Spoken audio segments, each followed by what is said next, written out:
بسم اللہ الرحمن الرحیم۔ پیارے دوستو، آج کی اس ویڈیو میں ہم آپ کو حضرت جابر بن زید رضی اللہ تعالیٰ کی موت کی وقت آخری خواہش کو بیان کرتے ہیں۔ آئے اور ویڈیو کو آخر تک ضرور سنیں۔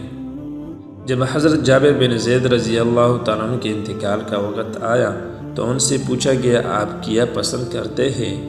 تو اس نے فرمایا، ایک نظر حضرت حسن رضی اللہ تعالیٰ عنہ کو دیکھنا چاہتا ہوں۔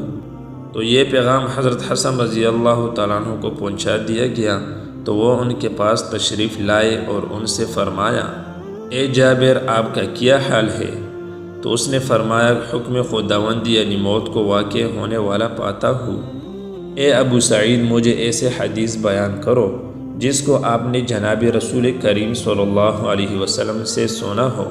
تو حضرت حسن رضی اللہ تعالیٰ عنہ نے فرمایا، اے جابر، جناب رسول اللہ صلی اللہ علیہ وسلم ارشاد فرماتے ہیں، مومن اللہ تعالیٰ کی طرف سے نیک راستے پر ہے، اگر وہ توبہ کرتا ہے تو اس کو قبول کرتا ہے، اور اگر لغزش کی معافی مانگتا ہے تو معاف کرتا ہے، اور اگر عذر کی معذرت کرتا ہے تو اس کی معذرت قبول کرتا ہے۔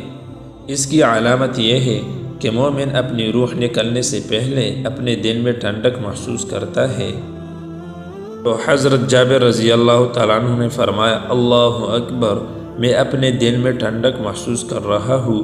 پھر فرمایا، اے اللہ، میرا نفس آپ سے ثواب کی طمع کر رہا ہے، میری اس طلب کو پورا فرما دے اور خوف اور گھبراہٹ سے محفوظ کر دے۔ اور اس کے بعد انہوں نے کلمہ شہادت پڑھا اور موت آ گئی۔